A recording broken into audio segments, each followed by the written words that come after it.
You think there's a secret.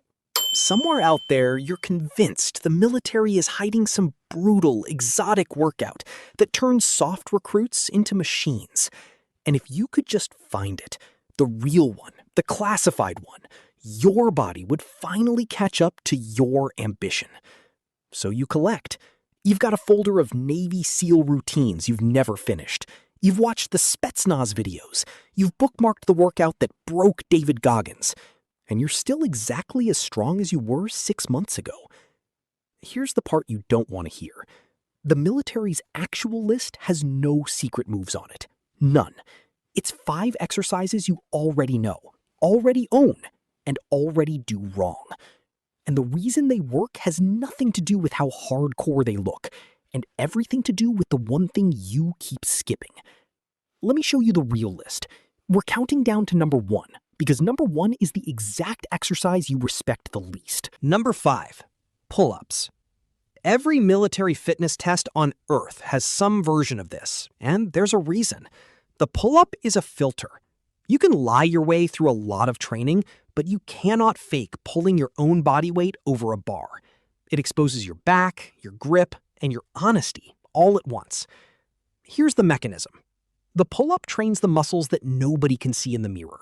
Your lats, your mid-back, your forearms, under your full body weight, with zero equipment.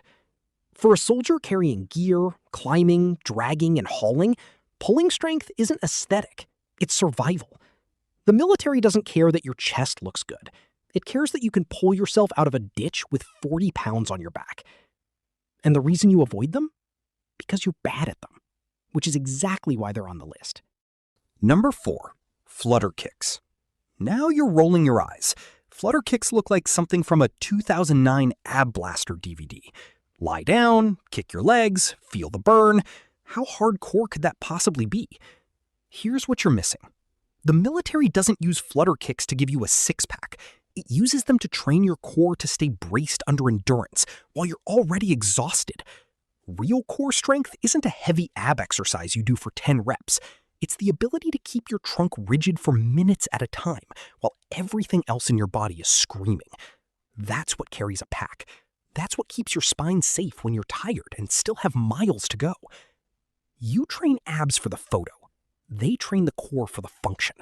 That's the whole difference in one exercise.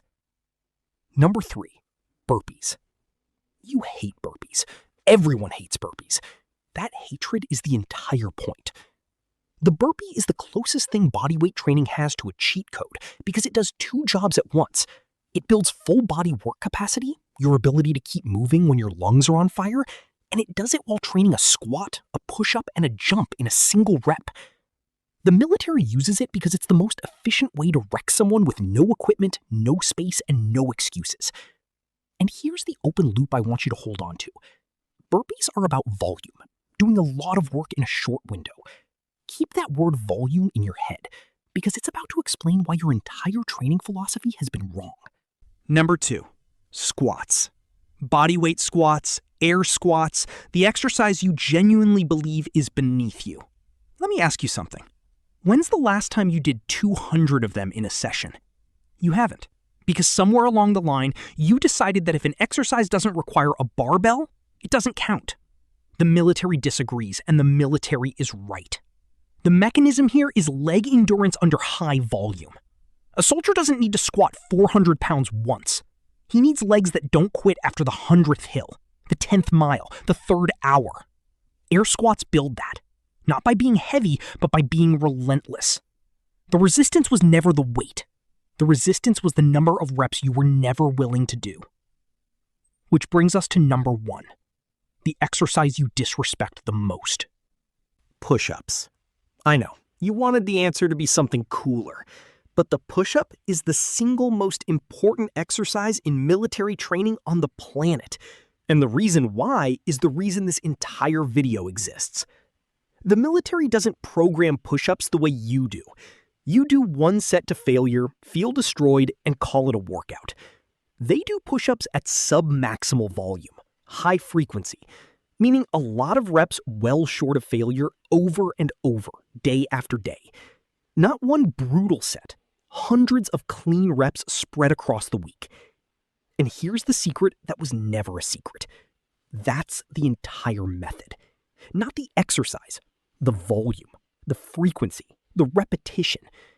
Every single move on this list works for the same boring reason. The military takes basic exercises and does an absurd amount of them, consistently, for years.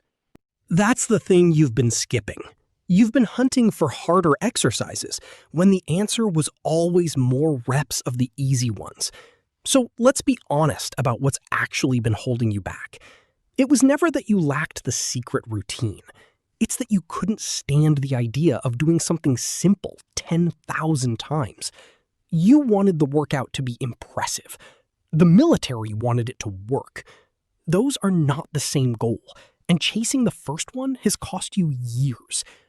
If you want these 5 built into an actual structure, the rep ranges, the weekly frequency, the progressions that take you from struggling with 10 push-ups to grinding out hundreds, that's exactly what the calisthenics playbook lays out, step by step, so you're not guessing at the volume. But here's the reframe to sit with. You came into this looking for the secret exercise. There isn't one. There never was. The secret was that the people you admire took the boring stuff seriously and did it longer than you were willing to. The list was never the answer. You skipped the answer in the first sentence. It was the work.